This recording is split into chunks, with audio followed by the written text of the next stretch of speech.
आप देख रहे हैं हमारा एक खास आयोजन और हम उस रास्ते को ढूंढने की कोशिश कर रहे हैं जिस पर चल करके मालामाल बन सकते हैं। ऐसे ही मालामाल बनी बिग बॉस सीजन 4 की winner Shweta Tiwari.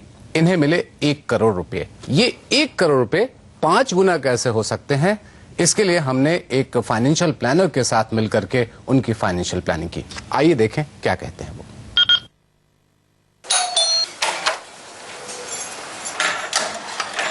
Hi Shweta, Swati from CNBC आवाज। हाय स्वाति, आपकी प्लानिंग के लिए हम लेकर आए हैं हर्षवर्धन रूंगटा को। Hello, very nice meeting you. Please come in, please. आप ही लोगों का इंतजार हो रहा था, आइए।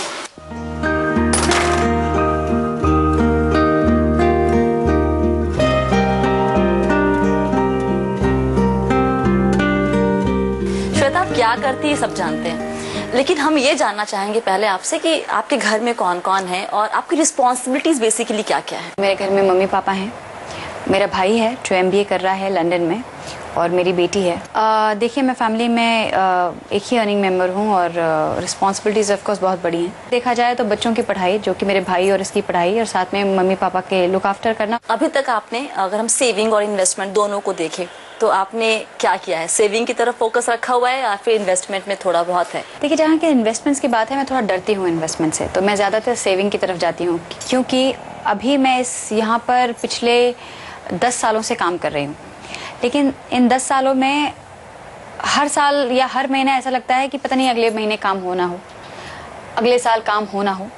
मैं या तो फिक्स करती हूँ, या तो प्रॉपर्टी खरीदती हूँ, या फिर गोल्ड खरीदती हूँ। मैं इन सब में डालती हूँ ताकि अगर मेरे पास इतना इस महीने या इस साल मेरे पास ज्यादा पैसा आया तो उसे मैं कहीं ऐसी जगह कर दूं कि मुझे कल को टेंशन ना रहे। अभी आप बिग बॉस के विनर बन के आई हैं और आपको 1 करोड़ का अमाउंट मिला है। कुछ सोचा है कि उस 1 करोड़ को कहाँ लगाएंगे उस पैसे को? मेरे पास 1 करोड़ आ गए भैया, ये मेरे पास पैसे हैं। अगर आप इन्वेस्टमेंट कहना चाहते हो तो सारा एक साथ ही ये है, लग कर दो कि कल को ये 1 करोड़ मुझे 5 करोड़ में मिले या 10 करोड़ में मिले, पर 1 करोड़ का कम होके मुझे ना मिले। बस यही 1 करोड़ है, और ये मान के चलो कि कल, मतलब बिल्कुल कल मेरे पास काम नहीं है। तो बेसिकली आप कमिटमेंट से डरती हैं कि हर महीने मुझे एक अमाउंट देना पड़े। ये मुझे इस बात से डर लगता है कि मैं बिल्कुल इस फील्ड में, आपको कुछ पता नहीं होता। श्वेता, हम जितने भी सेलिब्रिटी से इंटरेक्ट करते हैं उनमें ये एक चीज कॉमन है जो आप कह रहे हैं, तो ये कुछ गलत नहीं है। आपको सिर्फ 2 चीज जो मैं आपके सुनने के बाद में समझ पाया हूँ, एक है कि आप कन्वेंशनल जो फिक्स्ड डिपॉजिट्स, ये एसेट्स जो आपने बिल्ड किए हैं वो एक हद तक ठीक है, लेकिन आप जब भी इन्वेस्टमेंट करें या जो भी सेविंग्स करें, उसे आपको ये देखना है कि आप उसे एक एसेट एलोकेशन, जिसे हम कहते हैं कि आप all eggs can not be in one basket. जब हम फाइनेंशियल प्लानिंग की बात करते हैं, इन्वेस्टमेंट्स उसका एक छोटा हिस्सा होता है। तो आपको ये देखना है आज आपके रहने खाने पीने के हिसाब से आपके महीने का खर्चा कितना है।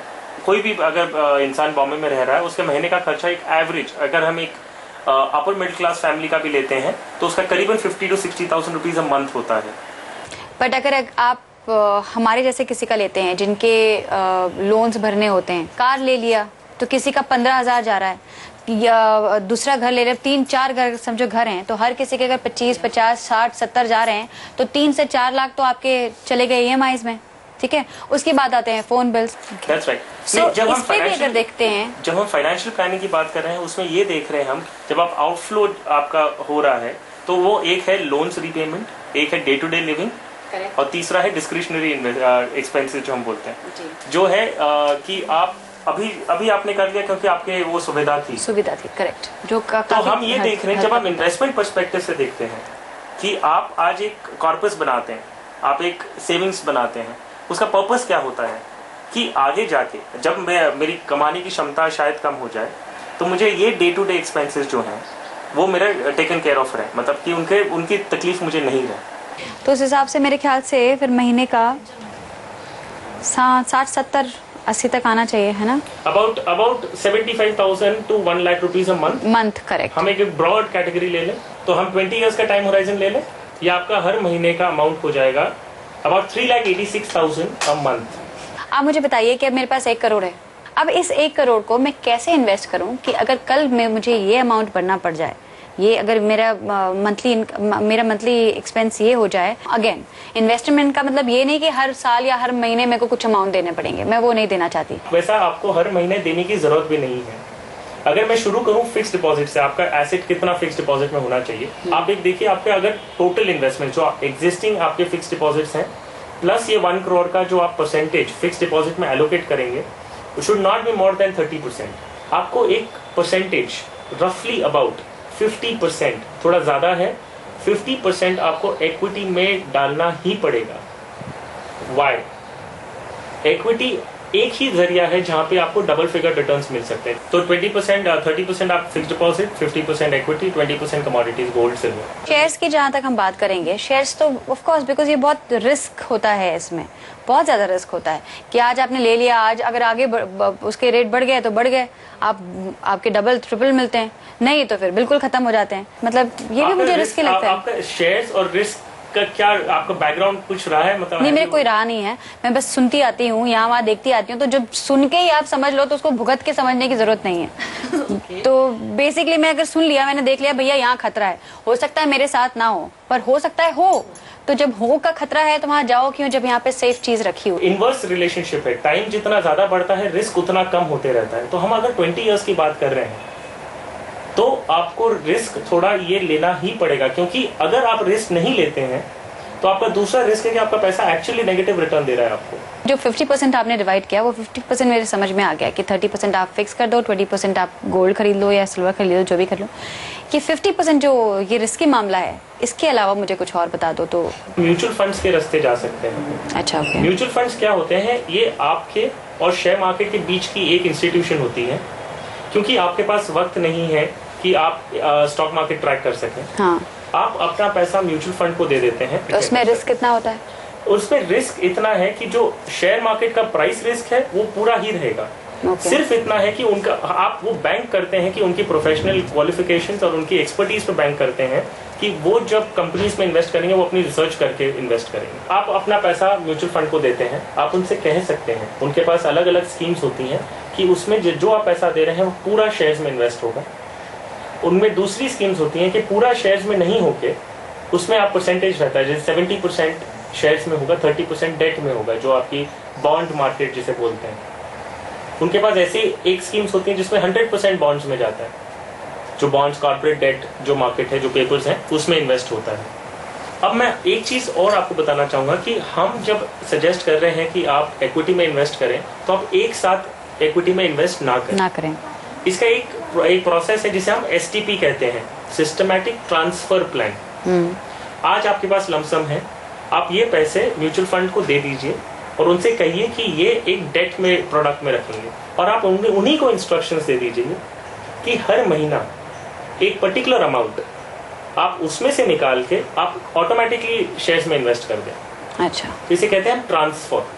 तो इसमें मुझे अपना पूरा 50% दे देना होता है और वो अपने हिसाब से उसमें से निकाल के शेयर्स में डालते रहे हर महीने अगले 10 साल, अगले 20 साल तक, जब तक आप इन्वेस्ट करना चाहें वो उसमें से ट्रांसफर कर देंगे उसके अंदर। देखते हैं 50% की भी अगर बात करते हैं तो अगर 1 करोड़ का मुझे अमाउंट मिलता है तो वो 1 करोड़ पूरा मेरे पास नहीं आता है, उसमें TDS टैक्स वगैरह सब कुछ कटकर एक सर्टेन अमाउंट आता है जो कि ऑलमोस्ट 70 के आसपास, 65, 70 के आसपास आता है।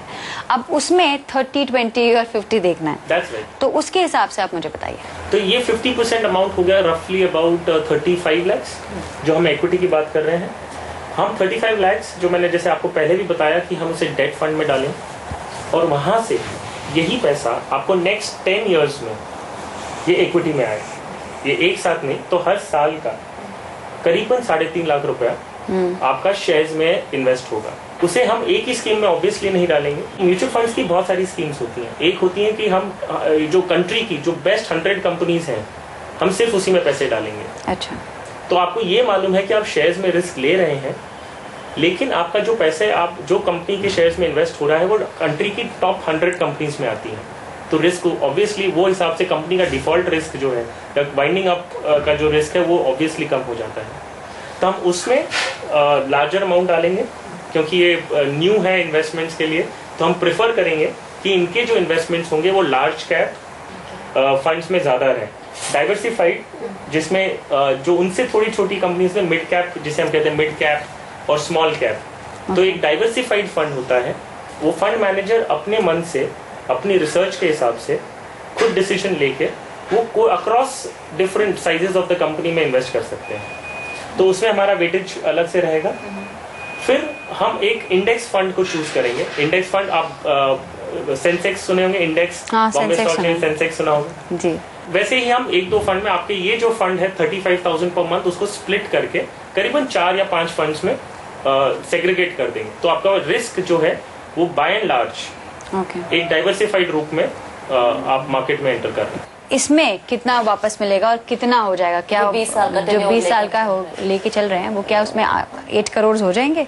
नहीं, 8 करोड़ तो शायद नहीं हो, लेकिन हम अगर कंजर्वेटिव एस्टिमेट्स लेके चले तो ये फिगर मैं आपको अभी बता देता हूँ कि अगर हम एफडी का रेट कंसिस्टेंटली एक एवरेज में अगर 7% लेके चले फिक्स डिपॉजिट में, इक्विटी में हम अज्यूम करेंगे रफली अबाउट 12% रिटर्न्स।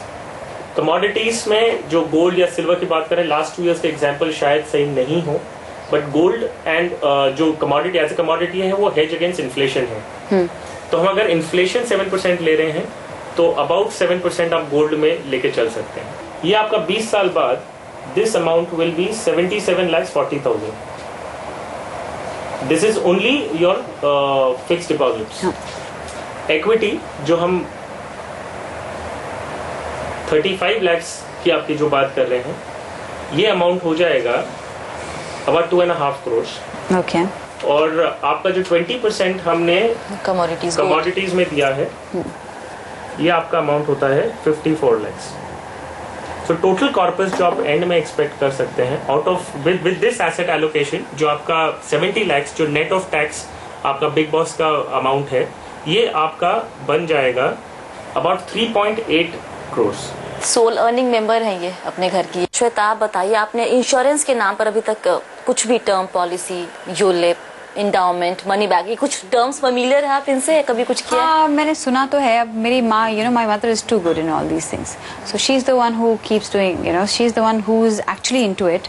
अब मुझे एग्जैक्टली पता नहीं चलता, पर मुझे पता है एक आध ऐसे हैं जिसमें 1-2 मैंने किया है। एक तो मेरी पलक जब 18 साल की हो जाएगी या 20 साल की हो जाएगी तो एक चंक अमाउंट मिलने वाला है, जिसमें वो डाल, ऑब्वियसली वो मेरे सर पर होता है कि हर साल उनको देना होता है। जब हम इंश्योरेंस की बात करते हैं, हम ये देखते हैं financial security of the family.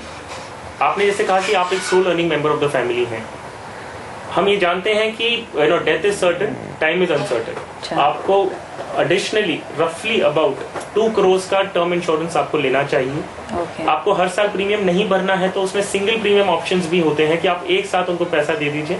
2 crore एक साथ?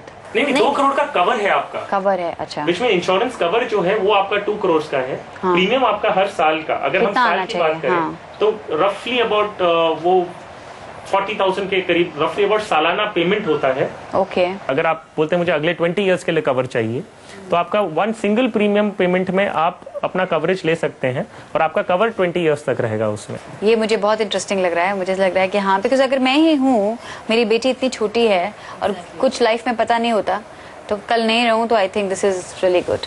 और जहाँ इक्विटी की बात जो आपने की, अब तक जहाँ तक शेयर्स की बात आती थी, तो मैं आपको सच बता दूं कि कोई भी शेयर्स का कुछ बोलने आता था, तो अगर वो वहाँ होता था तो मैं वहाँ भागती थी।